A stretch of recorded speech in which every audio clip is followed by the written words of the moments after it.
Blessed day mga kapatid, nga na po tayo share nga idea. Kabalo pa mo mga igsoon nga kining ceiling na 15 square meter.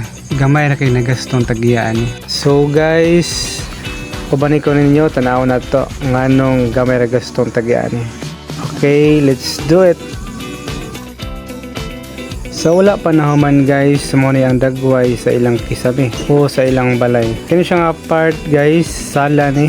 Kunya na gamay nga pael sa padulong sa kusina. Kani siya guys, ato nang i-total, i-convert sa square meter, naabot ni siya og 15 square meter. Equivalent po ni siya guys og 10 by 18 feet. So kung na may mga sala da guys o mga kusina baka mga parts yung balay nga wala pikisami kay mahadlok mo papanday kay dako og gasto. Tanawa og paminawa ninyo na basig makatabang sa inyo ha. O kini nga idea guys nga kung i-share sa inyo ha, basin pinaagi niini magpakisami na mo sa inyong mga balay diha.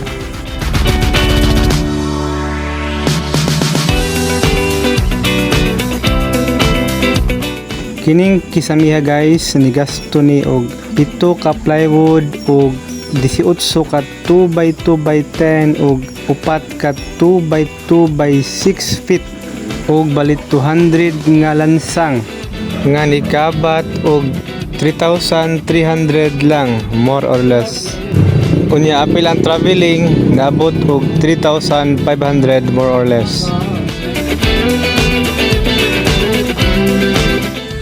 Mong gamay ra gasto ang tagyani guys kay ang gigamit namo nga materialis ani kay mga generic type lang like kukulamber, barato lang board feet ani, 19 lang board feet. Unya ang plywood nga among gigamit kay ordinary nya 4mm lang ang iyang kabaga. So maong gamay ra jud gasto guys. Unya napon mi technique nganong gamay ra og nagamit nga kahoy kay ang among style ani dili na mi magbutang og bridging. So among style ani is dito lang may magbutang og bridging sa join, pero katong walay join dili na may magbutang bridging dito sa straight kay para dili kayo daghag kahoy magamit. Ngani style guys, so tanawa ninyo, di ba wala siya bridging. Nala siya hanger sa ibabaw nga moy kanang nagdalang niya og ligon og straight. Mula na siya naihanger sa ibabaw pero wala ganoon siya bridging sa kasagaran sa una. Ang kasagaran na andan sa una is na yung bridging ang layout yun is at dos ana niya ang babag dos pod. Pero kaning style guys, ang pa-straight lang ang dos pero ang pababag niya wala namin nagbutang og bridging para dili na kayo gasto kahoy. Nya putanan kon sa tunga kanang runner ya hanger para amo silbi niya ligon. Nya wala atong bridging type para sa una guys. So muna nga gamay ra jud nagaston tagyaan ni kay amo mang gidiskartean nga ang kahoy nga magamit is gamay ra. So mo ni siya guys nga gamay ra ang na-consume nga kahoy. Unya lubi pa gid among gamit, barato ra kayo tag 19 ang board feet. Kumpara nato sa Gemelina medyo mahal siya. Pero kung naay kwarta ang tag-iya, pwede ra pod nga Gemelina kay mas okay man po ang Gemelina. Kini siya guys is optional lang ni siya nga mga idea para lang ni sa mga gamay lang o kanang budget. Pero kung medyo ika-budget, pwede man Gemelina, pwede po tubular, mas nindot. Pero kani guys, idea lang ni siya nga pwede ra di ay kukulamber ang gamiton. Unya na mga technique nga dili kayo kalas og kahoy. Unya pwede ra po di ay ordinary nga plywood ang itaklob nya kani siya nipis sa pagini nga plywood 4mm lang. Nya gwapo po ang resulta, wala po siya ingon nga pangit. Basta ang magtrabaho lang, kabalo lang siya, limpyo lag agi, okay man gapon mo ron po siya mahalon og dating. Pero barato ra jud gamay ra jud ni gasto. Ug sa tambal pa ni guys, generic na siya nga tambal pero effective gyapon. Di ba tambal na branded. Kani siya generic type lang pero effective ug nindot gyapon siya guys. So moto guys ang idea nga atong i-share basin di ay makatabang sa nagatan-aw og pinagi nini maka-decide sila nga magpapanday na. So moto guys, padayon sa Mr. Baho guys. Kumbate!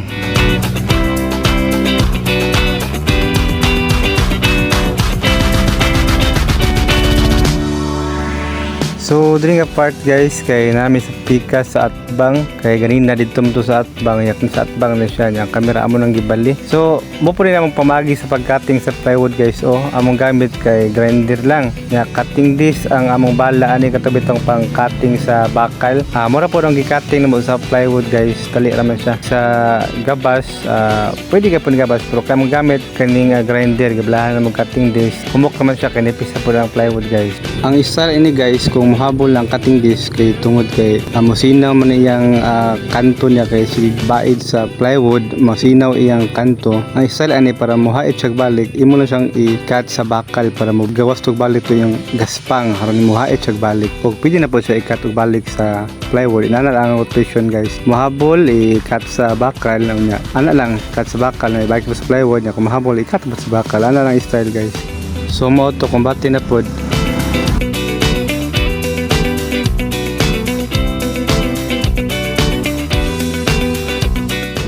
So inunaan nilang guys ang pagbutang og framing sa kisame. Unahon ang palibot, dapat unahon ang base nga dapat guys naka-level siya. Unya layout ta og 2 feet kay ang plywood 4 feet man, so ang standard nga layout jud sa mga kisame is 2 feet unya. Inani lang guys, sintro lang ang kahoy sa layout sa bagis nato unya. Wala na bridging guys, butang lang ta og runner to nga ihanger na to, ikabit na to sa far lens sa atop. Mo to silbi niyang ligon guys unya. Ani lang guys, wala na bridging ay basta dito lang ta magbutang og bridging sa join guys sa sumpay. Pero kung walay sumpay guys, wala siya bridging. So inana mga pamaagi guys para maka-less ta sa materials. So inana lang guys.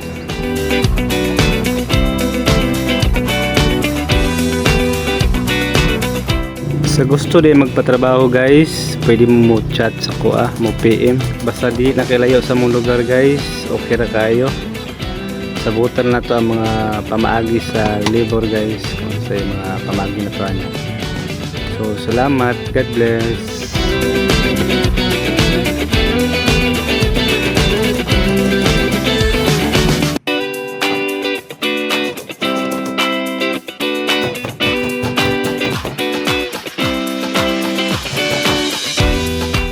So, mao na yung resulta guys sa 3,300 more or less ang nagasto sa materials. Materials lang guys. Nakisamahan na gyud ang balay sa akong gagaw. So, salamat kay sa pagtanaw guys. God bless us. Glory to God.